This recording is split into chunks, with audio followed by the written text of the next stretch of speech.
Hello, ghosties. I'm Chance Lee, And I'm Amanda McAvoy. and this is That's So Gothic, a movie podcast about girls, guys, and haunted houses. Ghosties, you have to get out now. The podcast is coming from inside the house.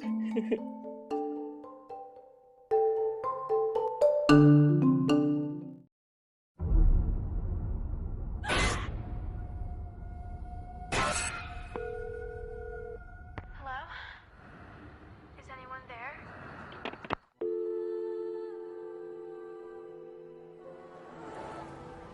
I could have at least driven myself, Dad. I don't want you driving home alone this far so late at night.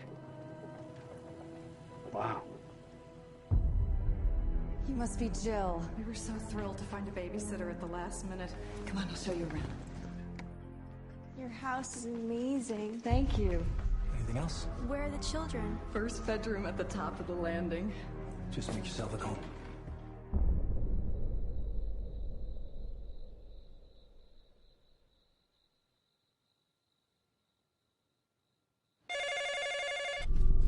Hello? Have you checked the children? This feature cannot be used with the number. Hello? Who is this?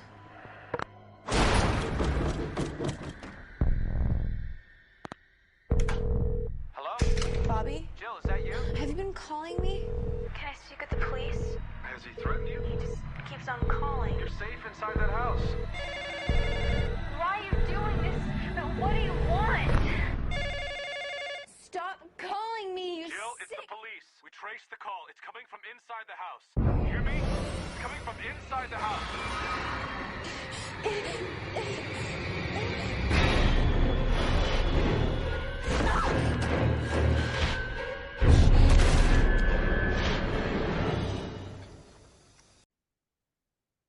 Released in 2006, When a Stranger Calls was directed by Simon West from a screenplay by Jake Wade Wall. 3 names. Whoa.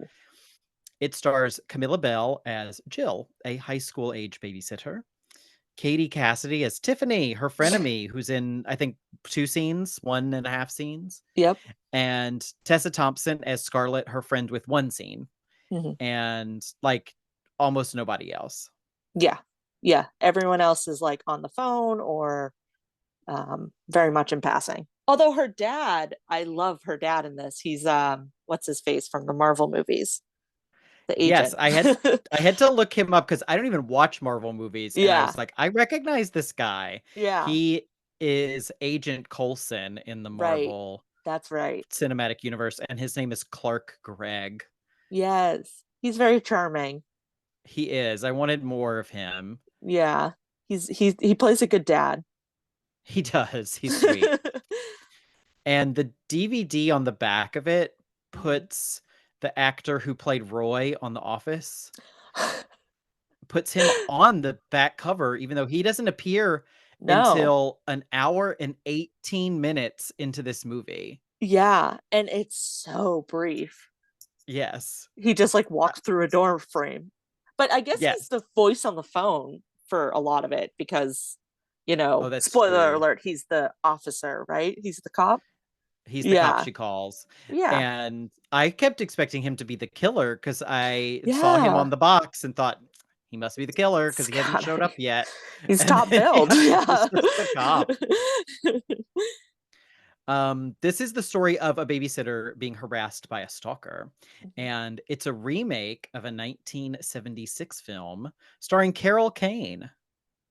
I don't know who Carol Kane is. She is a comedian. Okay. She's one of those funny voiced blondes that was Okay. really trendy in the 80s. She's like a goblin in in Princess Bride Oh, okay. Okay. with Billy Crystal. They're both like little goblins. Oh, She that's cute. she's did you ever watch Kimmy Schmidt? Yes. Oh, is she? The landlady. Yes. Oh, that's funny. Does she play the main lead in the? She's the That's so teenager. funny. Oh, good Yeah. for her. She was older at the time because the 1976 movie is very weirdly structured, and it was not what I Really? expected. Yeah. I watched it before watching this one. And Mm, so it has the iconic, like, the killer is coming from inside the house right. call. That's like 15 minutes into the movie, though. And Oh. and then she ends up escaping because the killer has already murdered the children and Oh. is with his bare hands. And she escapes. He gets arrested and put in a mental hospital. And then the movie flashes forward like 6 or 7 years, and he's escaped the mental hospital. And the Hmm. middle like hour of this movie is this old detective trying to track him down. Interesting. Mhm. That's I what sorry, side note.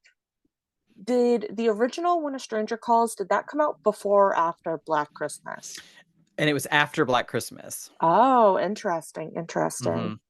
I was gonna say, like, that's a very dark way to set up a movie, but actually, even though the structure is really different to the modern one, I was surprised with this one. It starts off with a scene of like a whole family getting murdered.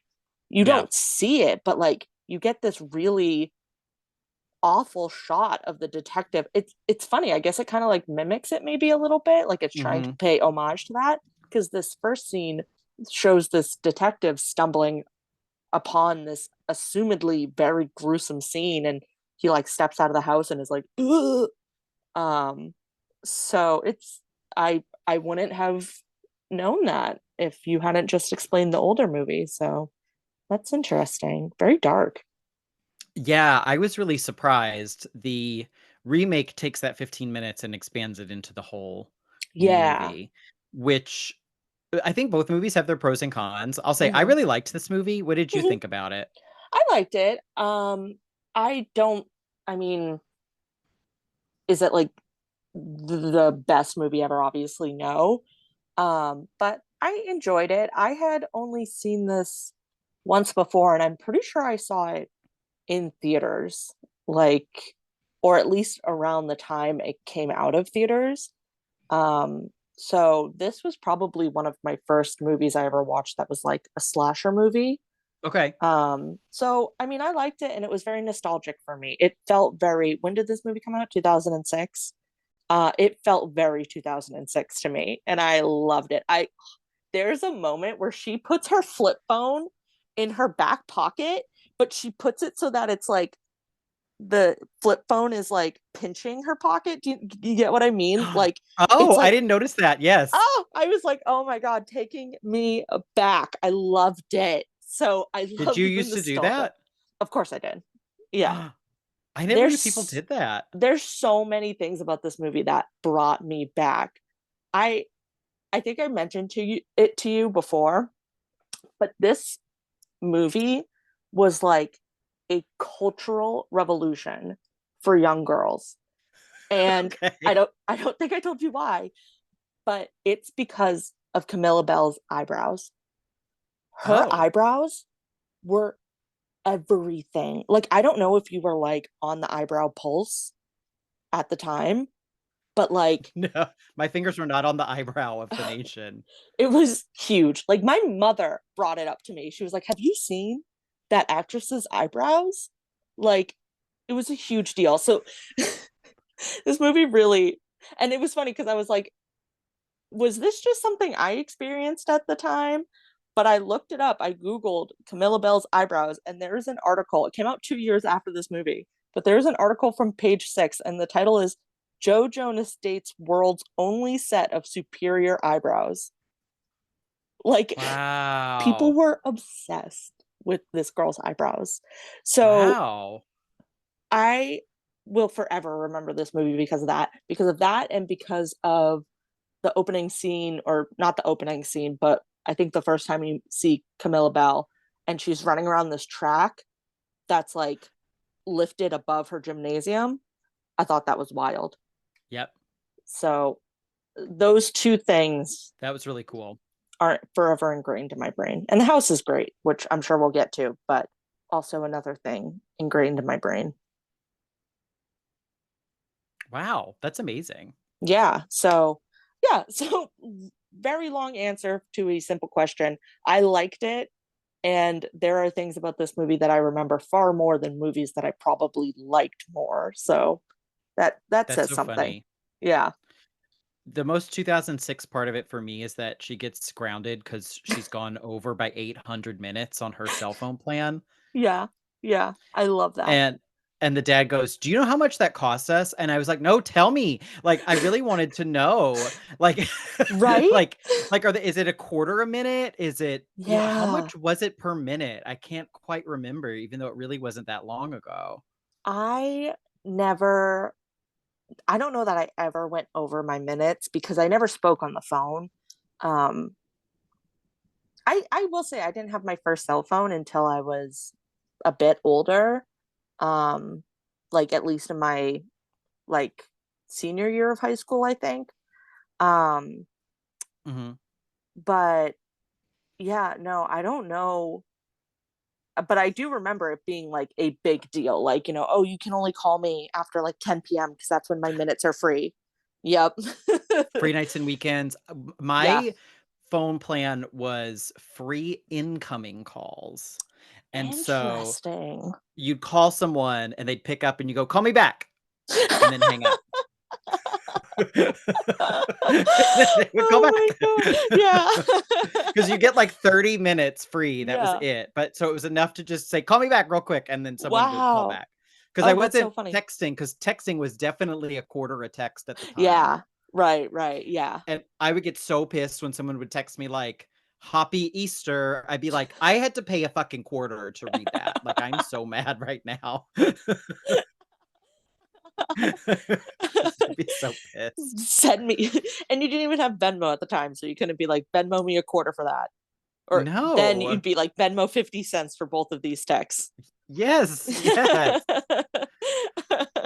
It was a But different time. it was a different time, but it was like less than 20 years ago, which is also insane. Oh, I know, seriously. Yeah, the whole conversation they have on the way to this gorgeous mansion is just so 2006. Like, she's like, Dad, you know why I had to be on the phone. It's because it's like, her boyfriend kissed Katie Cassidy, who Katie Cassidy is always just the harlot in the movies that we watch. I feel so bad for her. Who is she? I read that she's like David Cassidy's She's granddaughter or daughter, she's but David Cassidy's estranged daughter. They never really okay. had a relationship. I know a lot about this. Okay. My dad is obsessed with David Cassidy, so I have spent a lot of time on Okay, David wow. Cassidy's Wikipedia page. Um, yeah, she's his estranged daughter. Um, I most notably know her from the TV show Supernatural. She was on that for a while. Okay. But we've talked about her too. She was in the Black Christmas remake, I think. Was she? That was Yeah. like the same year as this. Yeah, I feel like she was doing a lot of these kind of movies. Like, she's always been kind of a horror scream queen. And like I said, she always plays like the slutty best friend. Okay, I'm remembering her now. Yeah. I kind of lost her in that because you've got Lacey Chabert, Mary Yep. Elizabeth Winstead, like you got a lot of names, and then Yes. to me she was just the other ones. Right, right. Yeah, no, she was in that. I love that Tessa Thompson is in this. So random. I did not remember that. Yeah, she has one scene, Yep. Yep. I think she's on the phone and at then one the point. main character talk. But do we hear her? Do we even hear her voice, or is it just a one-sided like girl talking to her conversation? I think because the only thing I really remember about it is their connection is bad because Tessa Thompson is at this gigantic bonfire, which like I never understood that. Do high schools actually have these things like bonfires in the middle of the woods? I don't know. I bet my high school did, and I just wasn't cool enough. Yeah. Um, but she had bad service there, so I think it's just a scene where you know Camilla Belle's character is like, "Hey, are you the one calling me?" And she's like, "What? I can't hear you." Like, I think it's that. And then it's like, what was it Boost Mobile, the commercials where it's like, can you hear me now? Was that Boost Mobile? Verizon. Verizon. This was just a long Verizon commercial. She was in Veronica Mars at this time. Oh, really? Mm-hmm. That's how I Tessa first learned about her. Yeah. Oh, interesting. I actually never watched Veronica Mars. I was obsessed with it, and she was one of my favorites. And it's nice to have seen her career grow while Yeah. Kristen Bell seems to just get more insufferable every month. Yeah. Yeah. Yeah, unfortunately. It's kind of funny that I feel like when I watched this movie, I absolutely thought Camilla Belle would have been this enormous star. And I mean, I think she still acts. I think she still has roles here and there, but like Tessa Thompson is definitely the one who came out of this with the most popularity and the biggest career. Even Katie Cassidy, I would say, has done more than Camilla Belle. That was a name that I at least recognize. I don't know if it's because of Yes. the strength of her like pedigree or Yeah. what, but I had no idea who Camilla Belle was. Yeah. Yep. She I seems just very remembered nice, eyebrows. but yeah. Yep.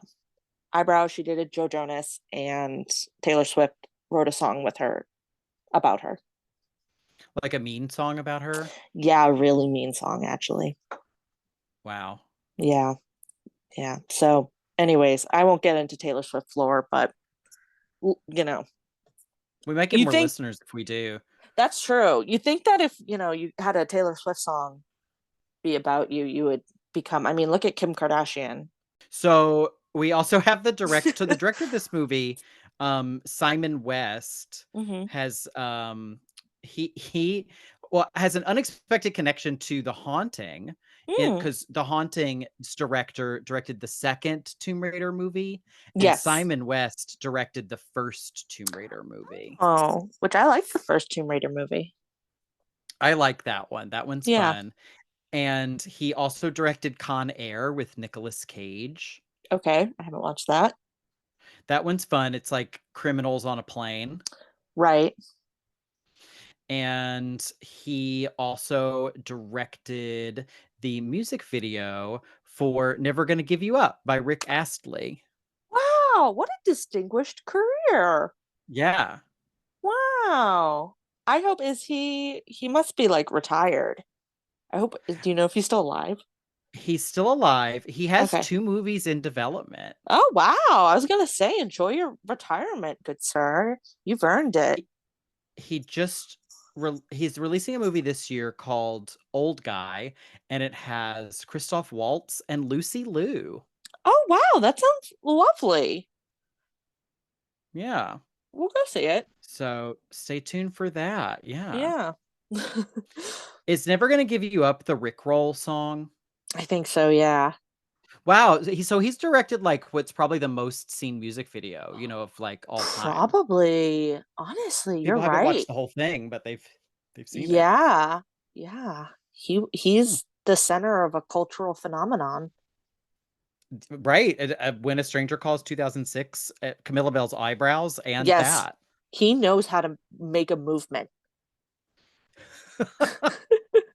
Well, let's talk about her and her eyebrows. Yes. As part of our Gothic elements. So all Gothic films have 4 categories: a girl, a guy, a house, and a haunt. We have a girl with fabulous eyebrows in this one. Yes, we do.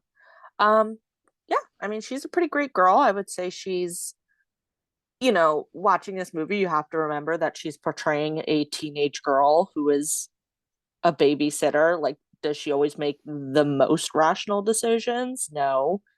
But I could see how a teenage girl would make those decisions. Right. And I really like Camilla Belle in this. Like her performance sold me. Like I was surprised. I remember thinking it was kind of a cheesy movie, and it is kind of cheesy, but I was like surprised at how intrigued I was by like her performance, like enraptured, I guess I should say. Like it really caught my, like, it kept my attention. I liked her in this too. I thought she was Yeah. very compelling. And then it was, since I'd watched the original one first, Mm-hmm. it did kind of keep me guessing as to what was happening, Mm. because the setup is so weird. Like the Mandrakeses who own the house Yeah. are a little strange, and they're always telling her not to bother the kids, and I'm like, do the Right? kids even exist? Like, I Yeah. spent so much time wondering if they were real. Are the parents going to be Yeah. behind this? Is this going to be some weird conspiracy? So Right. it really kept me guessing early on, which I appreciated. Yeah. I agree. It was I didn't really remember how it ended. Um I thought that there was, because there's sort of this subplot too with they have a son who visits and stays in this house like across the water. So even as I was watching this, I had seen it before and I was like, I think it's the son. Like I think he has something to do with it, like I kept saying that to myself, and that's kind of a red herring. Um Hmm. yeah, and she's just, she's, I will say, I think a lot braver than I am. Maybe that means she's making bad decisions, but I mean, I probably would have just locked myself in a closet with a knife and like been like, screw those kids, screw this house. I am not dying for these people. Like she actually kind of tries to go out of her way to like solve the mystery and figure out what's going on, and then she eventually kind of goes and helps the kids and everything, but I was like, nope, couldn't be me. Yeah, I was going to ask if you would check on the children or not. No, those kids are dead to me. I think at that age, I wouldn't have either. Yeah. Yeah. I would say I would probably be more likely to check on the kids at that age than I would be now, which maybe sounds Mm. really bad. But because at that age I was like so afraid of failure, which is like a really bad way to put it. But you would be That's the actually a worst good point. babysitter ever if you let the kids die, get murdered. That's actually a good point. I might have You checked on know? them for the same reason now Yeah. that you say that. And I kid, but like in all honesty, what I would probably do is like grab the kids and then bring them into a closet with me, maybe give them some NyQuil so they wouldn't make any noise. And then, you know. These kids, like, I know it's not really the nicest thing to make fun of child actors, but these kids are very unconvincing Yeah, to they me. are. Yeah, they are. When she finds them in like the chest, it's all very confusing, kind of their storyline. Um, but she like Hmm. opens the chest and they're like, ah! Like, I know. Like, I just want they needed some better direction, I think. Like, yeah. they're screaming as if they've seen a spider, like, not Yes. that someone is coming to murder them. And Yes. they're crying as if like they've been grounded, not as if they're about to die. Like, there's a Yes. different I needed Yeah. these kids to be traumatized a little more Right, for the right. sake of reality in my slasher movie. Exactly. Directors are too soft on their kid actors. Like, make Yes. them believe they're gonna die. Tell the kids their parents are dead. Like, you're never gonna see your parents again, but like, you're committed to finishing out this scene because you've signed a contract. Right, All right. And right. then be like, come on, camera A, camera Do A. this scene now, and then Yeah, we're shipping you off to the foster home. All yeah. right. You're going to an Like, orphanage. that would be me. And then they do the scene, and I'm like, just kidding. Your parents are right here. And then I end up in some sort of horrible documentary, like 30 Right. years later about how mean I was to the kids. But you know But what? I You'll like win the an Oscar. performance. It's all for Exactly. art. It's all for art. It's all for the Mhm. 2006 remake of When a Stranger Calls. What higher art could there be? But yeah, I did like Oh. her. I liked her because the one thing about the original, the 70s one, Hmm. Carol Kane doesn't do much, and she mostly just kind of is scared on the phone. And Mm. he tells her to check on the kids like 5, 6, 7 times. She never goes to check on the No, kids. no. And to be fair, like, that's the only reason she survives, because he would have killed her if she had gone to check on the kids. Yeah, But also, like, worst babysitter. Like, she doesn't go check on the kids at no. all. Yeah, yeah, seriously. Um, yeah, no, you gotta, unfortunately, you gotta pay for your minutes, man. You gotta earn that check. She needs that paycheck. And she did the reputation. She needs to get Yeah. more jobs. Exactly. Mhm. Exactly. The babysitting gig it's tough. It's tough out there. It's all word of mouth. And when the Mhm. word of mouth is she let our kids get murdered, your Yeah. career is over. It's Yeah. not it's not doing so hot. Yeah. No. So, we don't really I don't think we have a guy in this No. movie. No. I mean, there's again, I feel like there's like a lot of red herrings in this movie because there's Mhm. this whole subplot with her boyfriend who it's implied or even said that he kisses Katie Cassidy. And so there's a lot of, is he the caller? Is it his friends trying to prank her? And then, and he's kind of a suspicious character. So like he's probably the closest you would get to like a guy. But I mean, I guess you could say, he kind of put her in the situation because if it wasn't for him, she wouldn't have gone over her minutes. So Ooh, very true. She could have gone to the yeah, bonfire she could have instead. gone to the bonfire, but instead she was at the Mandrakeses.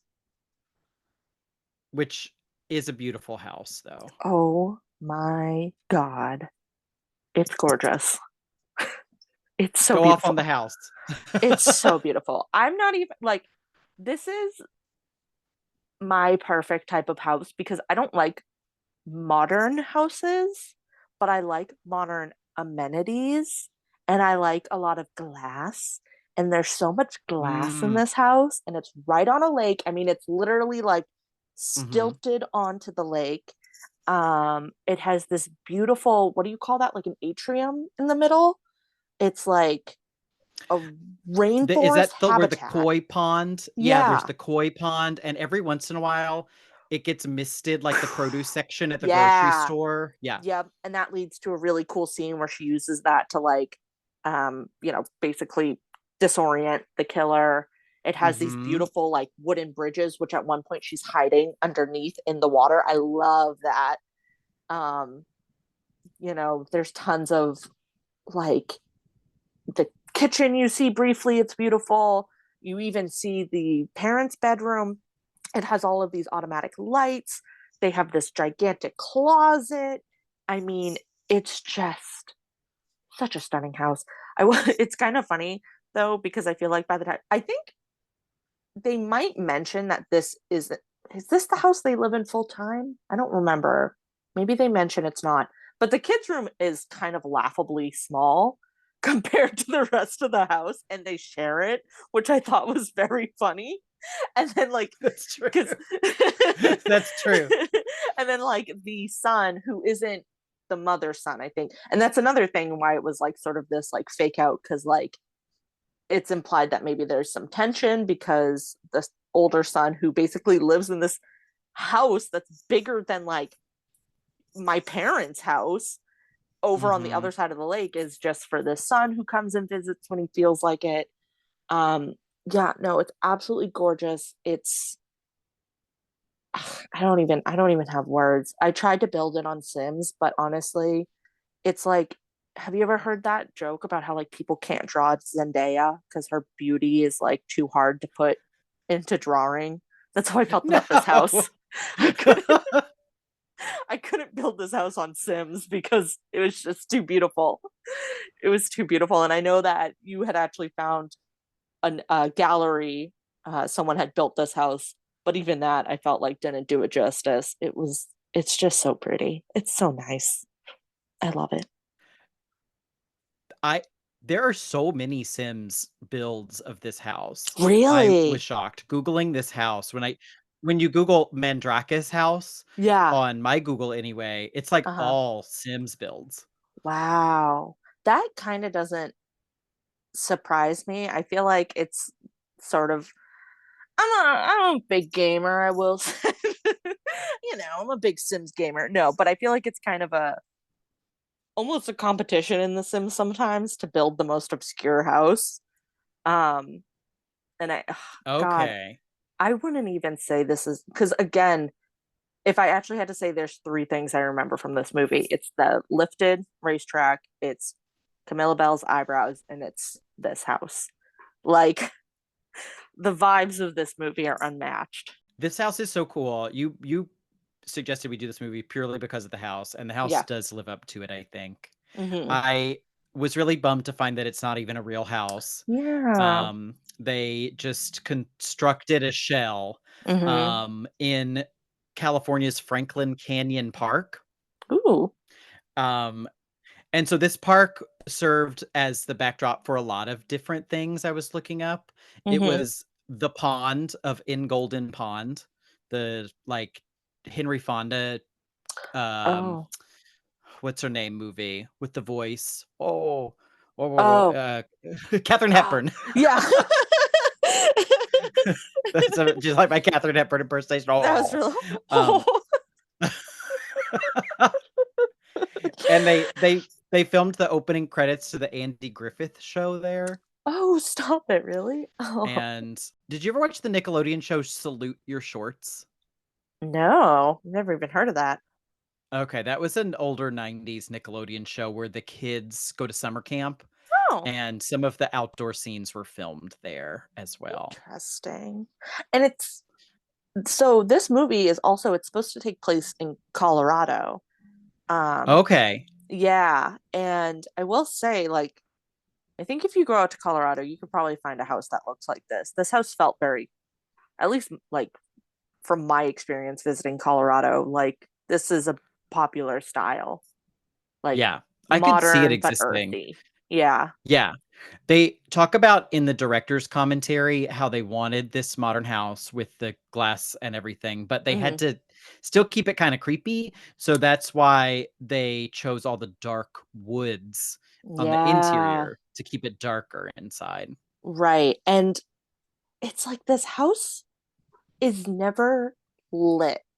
And I don't know if it's like even possible, because it's so much glass. I would imagine that you just sort of rely on natural light from Mhm. outside so there really aren't that many lights. There's a lot of dark corners, and the atrium ends up being really creepy because, like you mentioned, with that like fog, um, it's like, okay, did you ever go to the Rainforest Cafe? I know it existed, but I never went. Oh, I went every year for my birthday back when it was at the Burlington Mall in Massachusetts. RIP to that Rainforest Cafe. I miss it so much. But they used to do this thing where it was like every 15 minutes or like 20 minutes, it would thunder and storm. So it was like you were in a rainforest that was thundering and Okay. storming.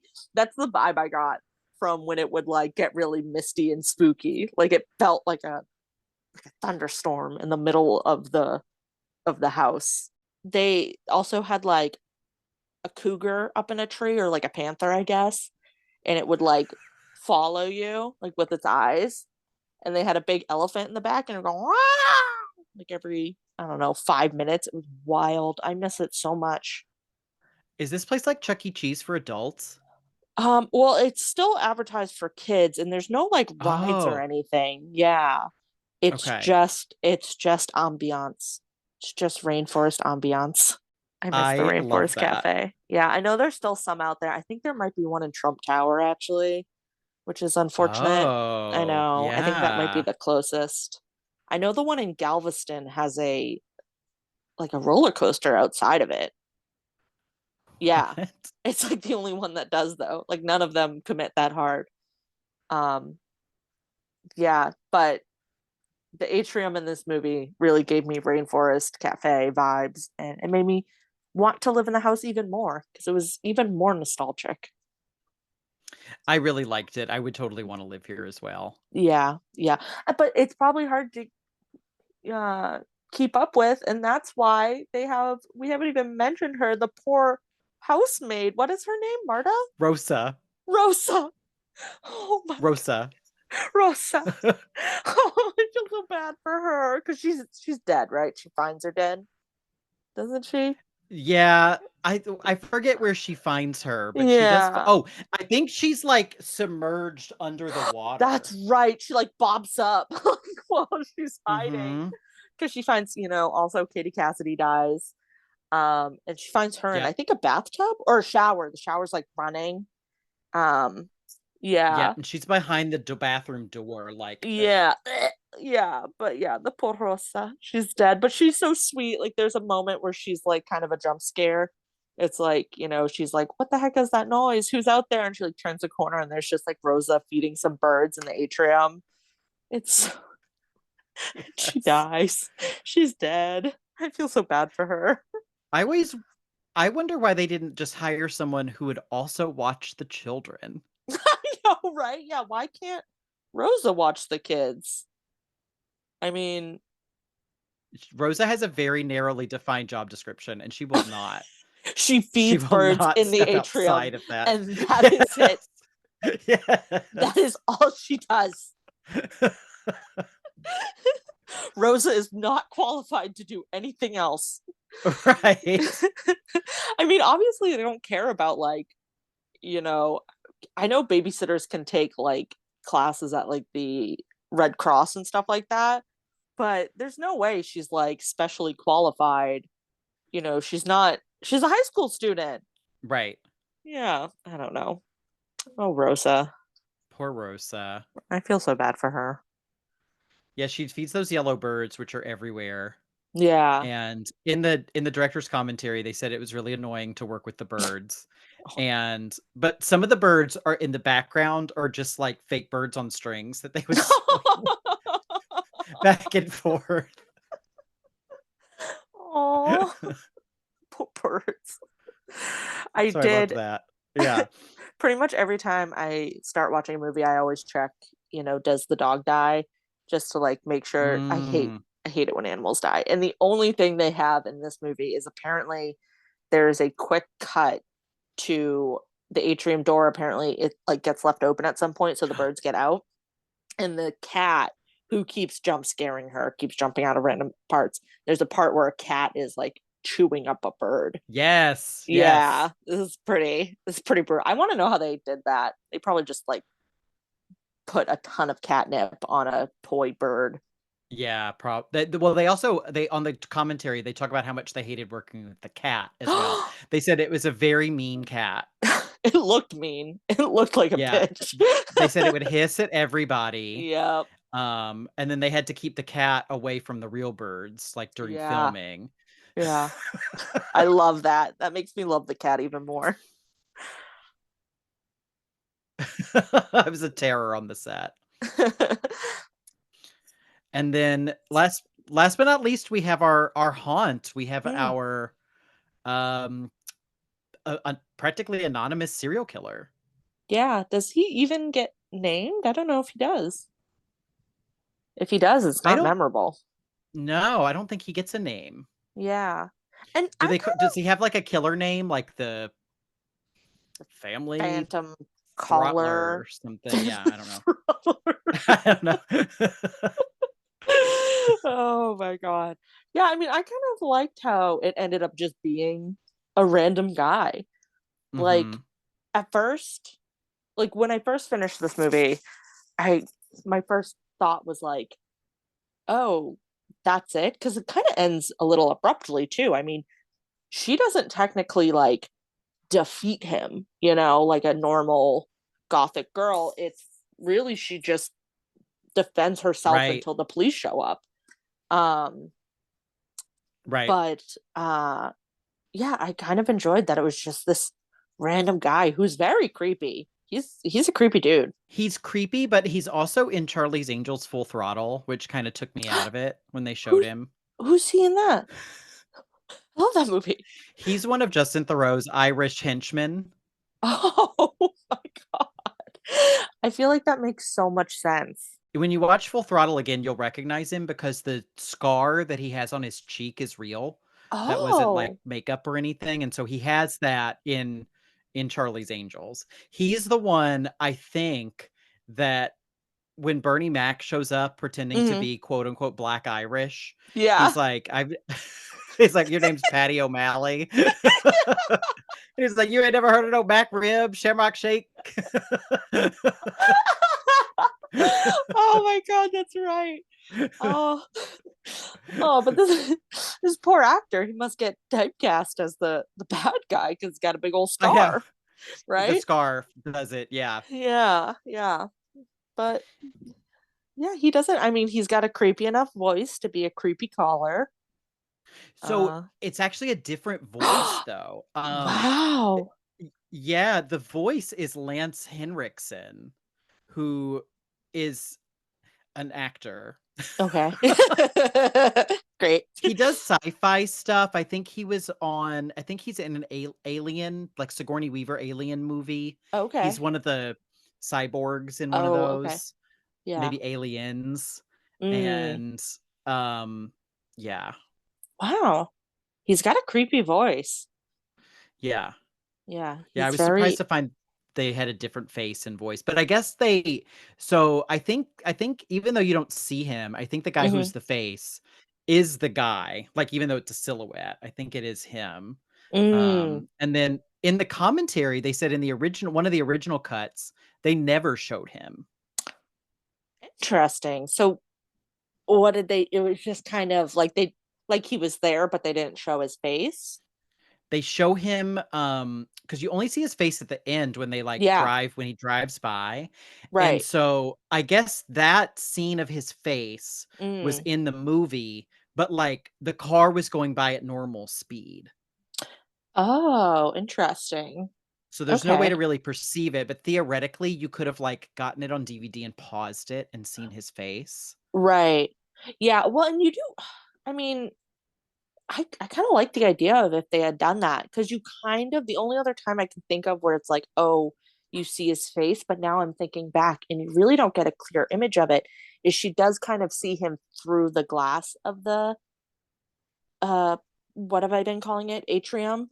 Um, but it really is Mhm. because it's so foggy. That's when she uses the mist to like sort of throw him off. You really don't get a good visual of his face. That would have I mean, to be fair, I mean, they still just show it the once, so I think that's a nice detail. Yeah, part of me thinks it would have been a better choice to never show him because then it would have had this Mm, element of mystery. But they said they did some test screenings and audiences really wanted to see him. interesting. And at the end, there's a little bit of a fake out because she's in a hospital. Does she see him then? I kind of forget that scene.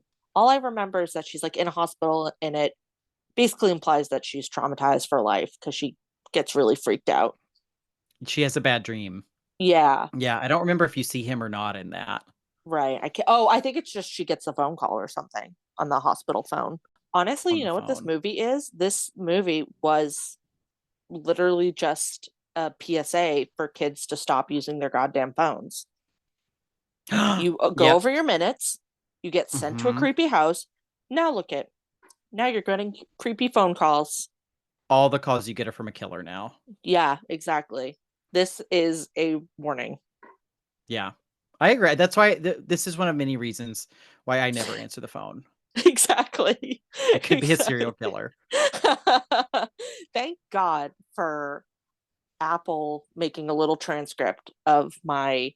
I don't even listen to my voice messages anymore. I just read them. Same. No, I don't Exactly. even know how to check. I don't even know how to check my voicemail anymore. I have a Google phone, and so it has Google Assistant, Oh, and he screens the call. And right. so all I do is read that. So if he doesn't Yeah. screen the call or if they don't talk, Yeah. He just tells you one day someone sent you a phone call that said check on the children, and you're like, whoop, delete. oh, don't even know what kids are talking about. Yeah. Yeah. Right. Block that number, Google Assistant. Yes. Yeah. Go ahead. Instead of saying like potential spam, something like that, it says potential serial killer, like it flags it. And I'm like, oh nope. Ooh, Not thanks, answering Google. that one. Actually, I probably would. That's the one I would pick up. I What? know, Potential right? serial killer. Hello? What's she up to? You just freak them out. Yeah. What's going on? Can I come with? Like they're Yeah, just like, oh right. no, he's too much. That's my strategy if I ever do, like this is dark, but if I ever do get kidnapped by a serial Oh yeah. killer, is just to like let me try to be like charming and annoying at the same time where they're Oh, like, "Oh, I absolutely.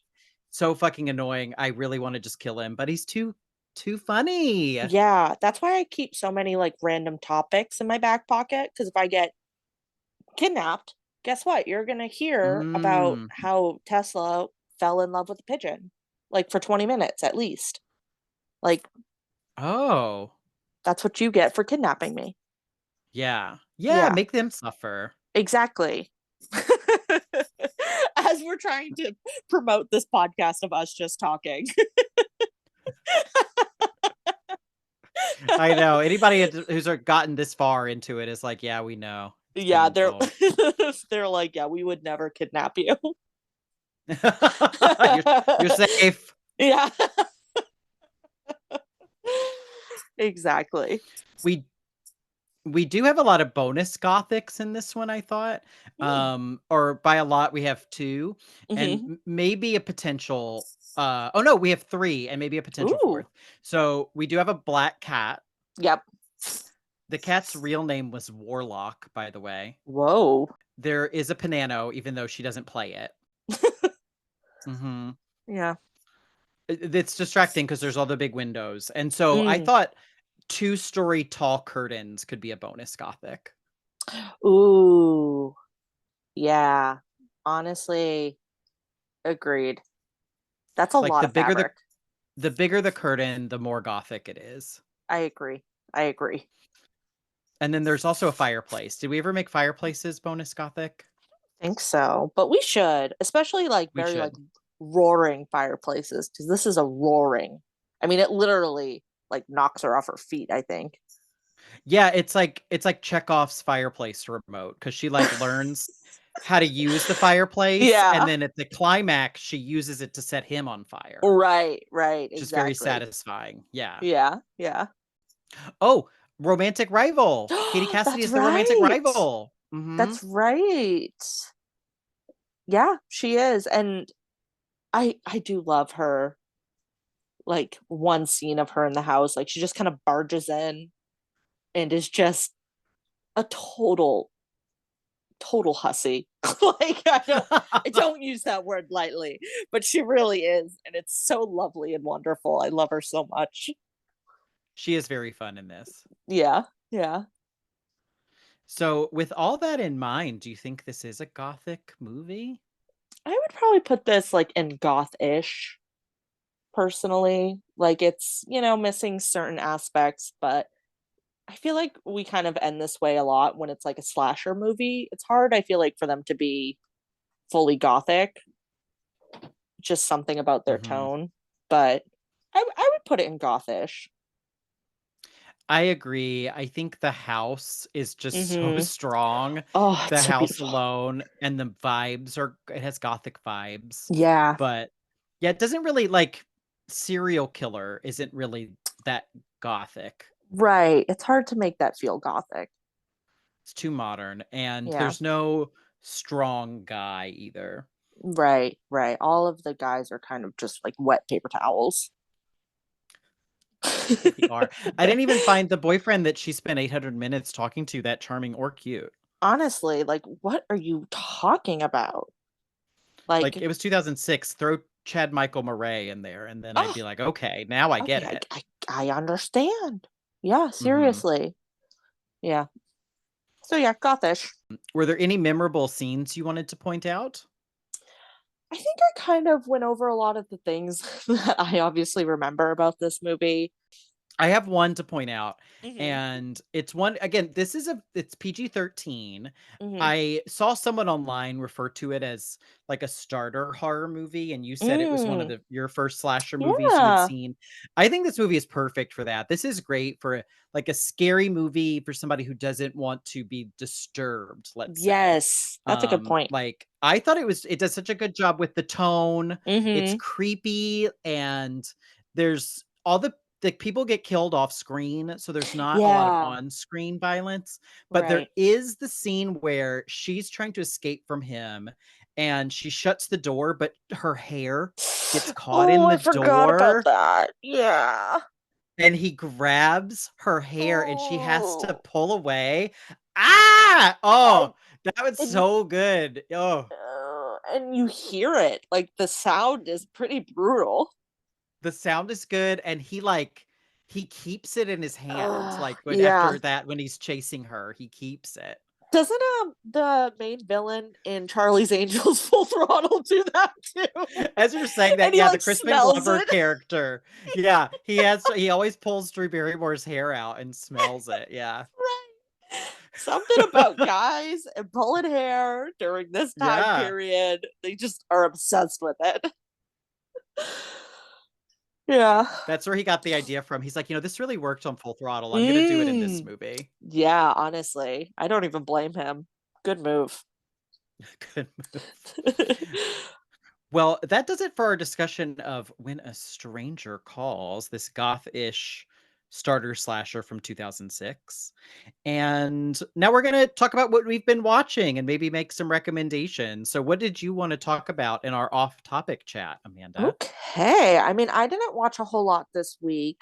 The only movie I feel like I can recommend that I've watched recently, and it was a rewatch because I saw it in theaters when it came out, but I recently rewatched the new Puss in Boots movie. And Okay. I will say, I don't have a whole lot to add, I feel like, to the discussion that hasn't already been said. It's a really beautiful movie. The animation style is great. I love Antonio Banderas' voice. He does such a good job. But the other thing I will say is that if you have a dog who loves like watching TV or like gets distracted by those kind of things, my dog literally had her eyes on the screen for like the full hour and a half. She was obsessed with this movie. Obsessed. Like, wow. I have never seen her. Like, she likes watching things. She'll watch Bob's Burgers with me. So she likes like she likes color and she likes very like defined lines and like that kind of animation.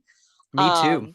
Yeah. So I mean, the story is like a little cheesy, but on second rewatch, I noticed that there were like some jokes that I feel like, it's a DreamWorks movie, so there's definitely some more like of those jokes that are for adults but kind of go over kids' heads, and they actually made me laugh. And yeah, I mean, if you're looking for like an animated movie to kind of throw on and just sort of turn your brain off a little bit, I do recommend it. It's quite lovely, and if you have a I dog, love bonus it. points. Yeah, they will love it. Google says it's on Netflix now as well. Oh, interesting. I wouldn't be surprised if it was. Yeah. I had watched part of it on a different service, so it may have been Peacock or Paramount Plus. Yeah. Yeah. So it was lovely. I like I it. love that. Yeah. All right. What do you got for us?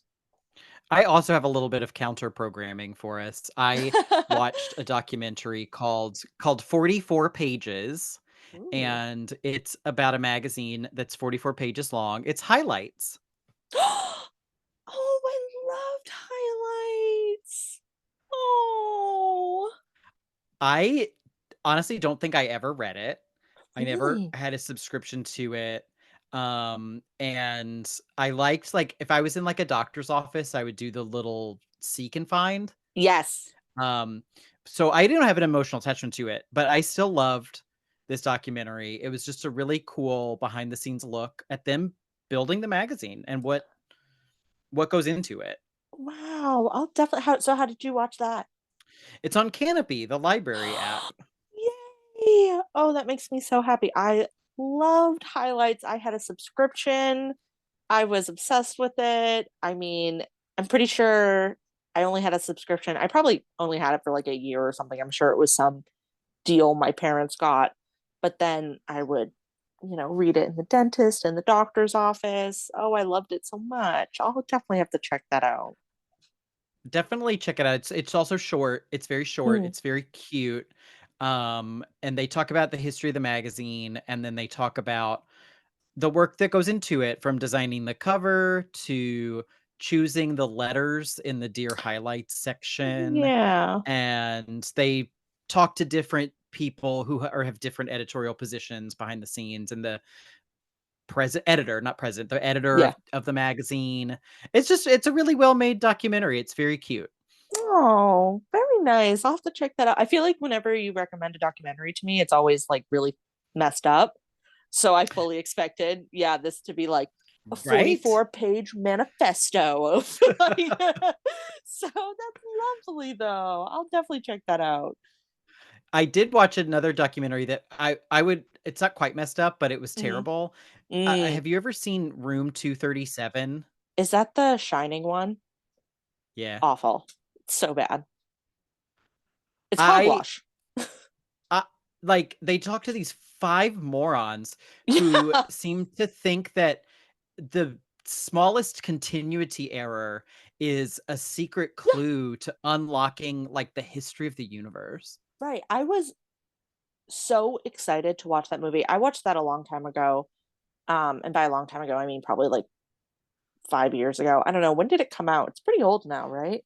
2012. Okay. Yeah. So I remember when I watched it, I was so excited. Like, I love documentaries about horror movies, and I was so bummed out to find out that it's just, what's the word? Conspiracy theories, but like bad ones, not even Yes. fun ones. It's just stupid. I couldn't figure out the tone of the movie. Mm, I'm like, is this satire? Like, right? Yeah. like, am I supposed to agree with these, or am I supposed to think these people are fucking whacked? Yeah. Right. Oh, yeah. That movie is such a disappointment. I feel like it could have been.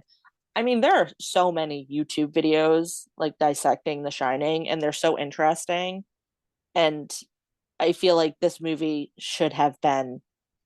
It should have been easy for them to make a good movie about this, and they just picked the worst people to talk to about it. Yeah, there's no winners in this movie. It's like if they all sound like idiots, and Yeah. even if they were right, the stuff that they think Kubrick is doing is stupid. So Right. like even if they're right, then the movie is stupid. Like Yeah. it's Right. just like it's a lose-lose situation Yeah. for them, for Kubrick, and for the viewers. Like Truly. losers all around. Yeah. Is that So one that's my also anti-recommendation. good? That one's Good. That's also on Kanopy. conspiracy theories used to be fun. If I had to pick one to like hitch a wagon to, Mhm. it would be that the footage of the moon landing is not real. That's my conspiracy theory. But honestly, I could get behind that. Although, do you know, real quick fun fact, did you know that there are 96 bags of poop on the moon? Human poop. like that the astronauts left there. Yep. Yep. They had to poop and put it in bags, and then they left it on the moon. And they someday want to go back and like take it and study it because poop has bacteria in it. So they want to see how the bacteria reacts to the moon's atmosphere.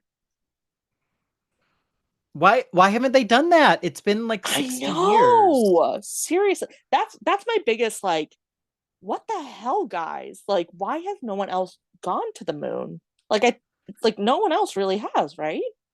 The longer if they've gone, they didn't film it. Yeah. And like yeah. and like the longer it takes, the less I can believe in it. It's like Exactly. eventually it will be like Jesus. It's like he's not coming back. Like Right. it's been over 2,000 years. Like bitch is late. Like Yeah. I like this might have been believable like when it was 20 Right. years, 50 years, but Yeah. like 2000 I just can't. Come Like on. Like, and this is going to be like that. It's like the longer it takes, it's like I don't think you guys are actually there. yes, exactly. Yeah. Oh, sorry. I Yeah. didn't mean to turn this into a the moon landing was fake podcast. But We get where we get. I'm just glad I got to exactly. share the bags of poop fact. I've been holding on to that Me one for a too. while. I had no idea. Yeah, I thought that That's was the pretty wild. documentary I want to see. Like Yeah. poop on the moon. Yeah. Poop on the moon. Moon Poop poop. from the moon. Moon poop. Yeah. That would be a cool like creature feature horror movie too, is like the poop like evolves, or like, you know, what's the word? Like goes crazy, becomes little Yeah. the little germs in it become little monsters. On the spaceship coming back. Yeah. Yeah. Yeah. Oh, Absolutely. I can't wait for that one. I know most of the poop fact because I read this book called oh my god, I wish I could remember it. It's Edison's Ghosts.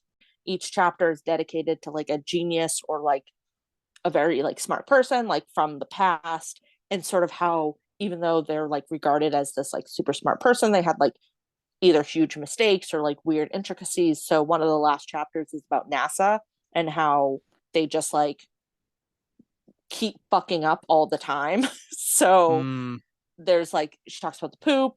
There's a really interesting bit about how they didn't know, they spent so long trying to figure out, this podcast is going totally off the rails, but it's fine. That's why we had the segment at the end. Exactly.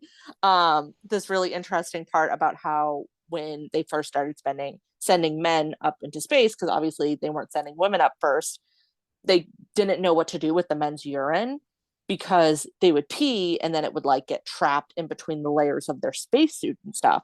So then someone proposed that they put like a condom on their wee-wee, but they would buy, you know, like different sizes so that they fit correctly. But the astronauts of NASA would never admit to like needing like a small or something.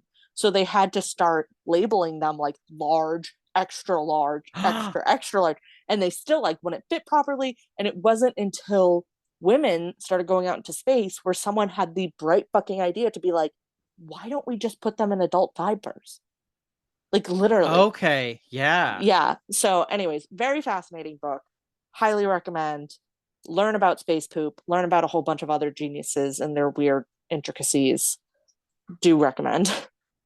I looked it up. Edison's Ghosts, The Untold Weirdness of History's Greatest Geniuses by Katie Spalding.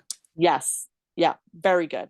I listened to an audiobook. I borrowed it from the Boston Public Library. So another library resource. Yeah. Love that. What great recommendations. Yeah, there you go. Okay. So I didn't really have a good movie recommendation this week, but now I have a book recommendation. There's nothing wrong with Puss in Boots. Yeah. Just as interesting. Well, thank you, Amanda. And thank you, Ghosties, for listening to us break down When a Stranger Calls from 2006. You can subscribe to us wherever you get your podcasts, such as Apple Podcasts or Spotify, or you can also rate or review us.